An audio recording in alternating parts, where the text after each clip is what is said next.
అనిత గారు, శ్రీనివాస్ గారు సిరిసిల్ల నుంచి వచ్చారు.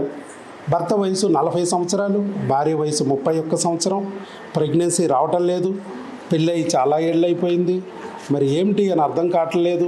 ఇప్పుడు పెళ్ళి ఎన్నాళ్ళైంది సార్? ఇప్పుడు నేను 2026లో నా పెళ్ళైంది సార్. 2014 అంటే 12 years అయిపోయింది. పెళ్ళై 12 ఏళ్ళు అయింది. చిత్రం ఏంటంటే ఆయనకు ఒక బిడ్డ కూడా పుట్టింది. ఫస్ట్ బిడ్డ ఉంది కదా, 10 ఏళ్ల క్రితం పాప. పెళ్ళైన వెంటనే పిల్లలు పుట్టేశారు. ఆవిడ పాప పుట్టేసింది, అంతా బాగానే ఉంది. ఇక తర్వాత వచ్చింది సమస్య. ఆయనకి పిల్లలు పుట్టకపోవడం, గాలి ప్రెగ్నెన్సీ వచ్చినా నిలవకపోవడం. ఇక ఇప్పుడు మళ్ళీ చేతిలో బిడ్డలేదు. ఈ 10 ఏళ్ల నుంచి బిడ్డలేదు. ఎందుకు ఇలా జరుగుతుంది? ఆల్రెడీ ఒక బిడ్డ పుట్టారు కదా, మళ్ళీ మనకెందుకు ఈ సమస్య వస్తుంది? వచ్చిన ప్రెగ్నెన్సీ కూడా ఎందుకు నిలబట్టలేదు అనేది ఆయనకి ఆవిడికి ఆవేదన కలిగించింది. కానీ ఎక్కడా కూడా సరైన సమాధానం చెప్పట్లేదు. నువ్వు తుమ్మొద్దు, నువ్వు దగ్గొద్దు, నువ్వు ట్రావెల్ చేయొద్దు, బెడ్ రెస్ట్ తీసుకో అని మంచం మీద పడుకోబెట్టారు. పడుకున్నా కూడా మంచం మీదే 1-2 చేసినా కూడా ఆ ప్రెగ్నెన్సీని నిలబట్టలా. ఎందుకు మాకు వచ్చిన ప్రెగ్నెన్సీ నిలబట్టలేదు? మరలా ప్రెగ్నెన్సీ ఎందుకు? ఇప్పుడైతే ఇక కూడా రావటంలా. గత కొన్ని సంవత్సరాల నుంచి అసలు ప్రెగ్నెన్సీ రావడం మానేసింది. ఏమిటి అని చెప్పి వాళ్ళు బాధతో, ఆవేదనతో ఎంతమంది డాక్టర్ల దగ్గర తిరిగినా ఫలితం లేక చివరికి యూట్యూబ్లో వీడియో చూసి ఇదేదో క్రిములు అంటున్నారు డాక్టర్ గారు అని చెప్పి తెలుసుకుని మన దగ్గరికి వచ్చారు. ఇవాళ మన దగ్గర ఎన్ని నెలల్లో వచ్చిందండి ప్రెగ్నెన్సీ?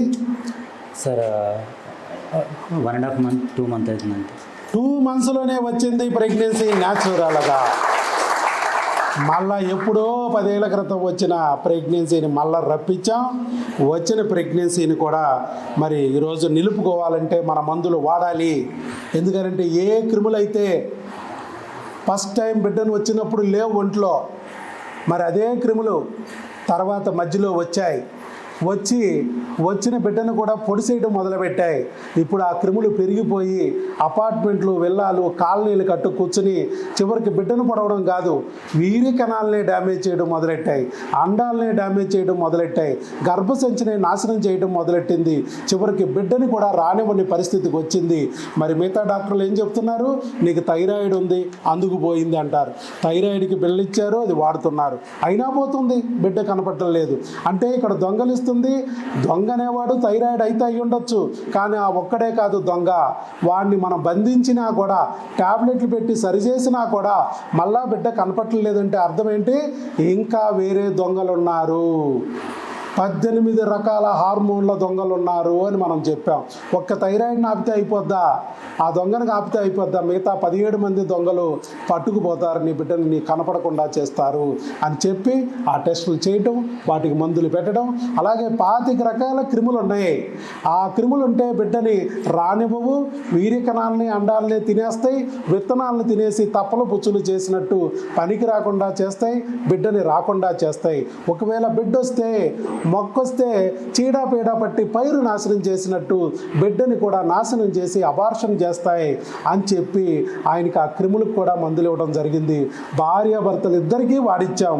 చక్కగా ఈరోజు ఆ క్రిమి తొలగింది. 10 ఏళ్ల తర్వాత మళ్ళా ప్రెగ్నెన్సీ వచ్చింది. అంబ పలికింది, జగదాంబ పలికింది 2 నెలల్లో. అది ఇక చెప్పండి సార్, మీకు ఎలా తెలిసింది నా గురించి అసలు? అయితే సార్, మా ఇంటి పక్క వాళ్ళకి తెలుసు అన్నట్టు. వాళ్ళు ఇంతకుముందు మీ దగ్గరికి వచ్చారు, నా దగ్గరికి వచ్చి వాడారు. మీ దగ్గరికి వచ్చారు. మాకు 3 times ఇట్లనే అబార్షన్ అయింది. అయితే వాళ్ళు ప్రతిసారి ఏంటంటే ఒక 2 sons అయిన తర్వాత 3వసారి కూడా కన్ఫర్మ్ అయినప్పుడు కూడా మీతో అంటే సార్ దగ్గరికి వెళ్ళండి మీకు అన్నారు అన్నట్టు. కానీ మేము అంతగానం శ్రద్ధ పెట్టలేము. అంత దూరం ఎందుకులే అనుకున్నారు. 2 సార్లు అయిపోయింది, 3వసారి కూడా ఎందుకు రాకపోతే ప్రాబ్లం కావాలని వస్తుంది అని మేము రాలేము. తో వాళ్ళు పదే మాకు రిక్వెస్ట్ చేసి చెప్పారు, సార్ దగ్గరికి మీకు వెళ్ళండి ఖచ్చితంగా మీకు. ఎందుకంటే మన దగ్గర 9 సార్లు పోయిన వాళ్ళకి కూడా ప్రెగ్నెన్సీలు తెప్పించాం, మళ్ళీ నిలబెట్టాం. ఇంకొకటి సార్, ఆ 9 సార్లు IVFలు ఉన్నాయి. మిగతా డాక్టర్లు ఏం చెప్తున్నారు తెలుసా? ఈయనకి ప్రెగ్నెన్సీ వచ్చింది, అబార్షన్ అయింది అనుకో, 3 సార్లు అయితే ఏం చెప్తున్నారంటే IVFకి వెళ్ళండి, డోనార్కి వెళ్ళండి అండి అవి చెప్తున్నారు. అట్లా IVFలు, డోనార్లు కూడా చేయించుకున్నారు. వాళ్ళు చేయించుకున్నా కూడా ప్రెగ్నెన్సీ మరి నిలబడకపోతే ఏం చేయాలి? అప్పుడు మన దగ్గరికి వస్తే మనం క్రిములకు టెస్టులు చేసి వాటిని సరిచేసి 9వసారి బిడ్డని నిలబెట్టి 4 కేజీల 250 గ్రాముల బిడ్డని వాళ్ళ చేతుల్లో పెట్టాం. ఆయన ఒక బ్యాంక్ మేనేజర్ గారు, ఆయన రకరకాల రాష్ట్రాల్లో తిరిగాడు, ఎక్కడ చేయింది మేము చేసాం. ఇలాంటి అనుభవాలన్నీ మన వీడియోలో ఉన్నాయి, బోల్డ్ ఉన్నాయి. అవును సార్. అవును. మళ్ళీ ఇంకొకటి సార్, మేము ఇప్పుడు 3 times అబార్షన్ అయింది. ఎక్కడికి వెళ్ళినప్పుడు ఏమంటారంటే ఇప్పుడు మీ వైఫ్కు థైరాయిడ్ ఉంది, దానివల్లనే ఉంది. మళ్ళీ ఇంకొకటి ఏంటంటే ఆమె 67 kgs ఉంది, ఆ వెయిట్ ఎక్కువ ఉంది, అందుకోసమే అది పైలా బరువు తగ్గియాలి, ఆ తర్వాత ఆటోమేటిక్ వస్తుంది. ఆవిడకన్నా బరువు ఉన్న వాళ్ళకి పిల్లలు లేరా అక్కడ? అది మేము డాక్టర్ ఎన్ని కేజీలు ఆవిడ? 67. 120 కేజీలు ఉన్న వాళ్ళు కూడా ఉన్నారమ్మా. నడుచుకొస్తున్నారో తెలియదు, దొర్లుకొస్తున్నారో తెలియదు. వాళ్ళకి 2-3 పిల్లలు ఉన్నారు లేరా? మనకన్నా లావుగా ఉన్న వాళ్ళు పిల్లలు లేరా? మీ పక్కింట్లో ఎదురింట్లో చూడండి, మీకన్నా సన్నంగా ఉన్న వాళ్ళకి పిల్లలు లేరా? మీ అంత బరువున్న వాళ్ళు కూడా కొన్ని కోట్ల మంది పిల్లల్ని ఎక్కడనే వదిలిపడేశారు. ఏ బరువుకి పిల్లలు పుట్టరు, ఏ బరువైనా పిల్లలు పుట్టరు అంటారు. కానీ ఇక్కడ అన్ని బరువుల వాళ్ళకి పిల్లలు పుడుతున్నారు. ఇక్కడ బరువు కాదు కారణము, క్రిమి అని చెప్పాం. మరి వాళ్ళ బరువు తగ్గించలే, నేను గ్రాము కూడా తగ్గించలే, తగ్గమని కూడా చెప్పలే. మరి ప్రెగ్నెన్సీ తెప్పించా అంటే కారణం ఏంటి? బరువు కాదు, క్రిమి. క్రిమిగోడు ఒంట్లో ఉంటే నీకు ఏ బరువున్నా నీ వీరికణం నాశనం, ఏ బరువున్నా నీ అండం నాశనం, ఏ బరువున్నా నీ బిడ్డ వస్తే బిడ్డని పొడిసి అవతల పడేస్తాడు, అబార్షన్ చేసేస్తాడు. ఏ బరువున్నా కూడా బిడ్డని నీ చేతిలోకి రాకోకుండా అడ్డం పడిపోతాడు. క్రిమిని లేకుండా చేయాలి, ఆ శనిగాడిని తొలగించాలి అని నేను చెప్పా. ఇదే డాక్టర్ వైఎస్ బాబు మ్యాజిక్ ఫార్ములా. మరి మ్యాజిక్ పనిచేసిందా మీకు కూడా? చేసింది. కాబట్టి బరువు కాదు, బరువు కాదు, థైరాయిడ్ కూడా కాదు. థైరాయిడ్ అక్కడే ఉంది. అక్కయ్య థైరాయిడ్ అక్కడే ఉంది. మరి థైరాయిడ్ అక్కయ్య ఉన్నా కూడా మనం ప్రెగ్నెన్సీ తెప్పించి దగ్గరికి వచ్చే ముందు ఒకసారి మళ్ళీ స్కాన్ తీయించుకున్నారు. దీంట్లో single live intrauterine foetus 6 weeks అని ఇచ్చారు.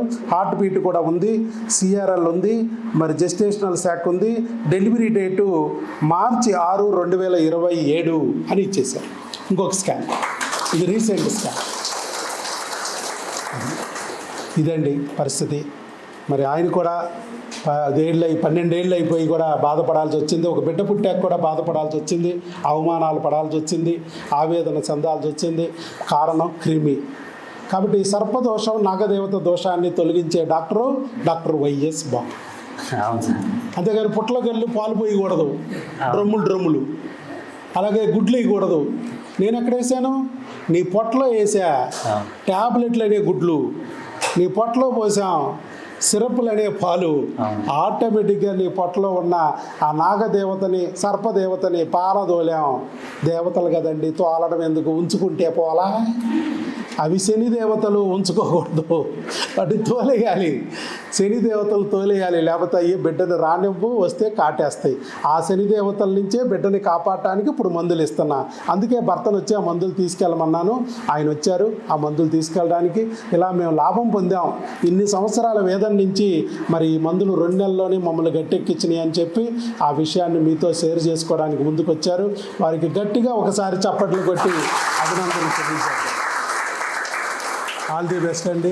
God bless you. శీఘ్రమేవ సుపుత్రిక ప్రాప్తిరస్తు, 6 డజన్ ప్రాప్తిరస్తు అండి.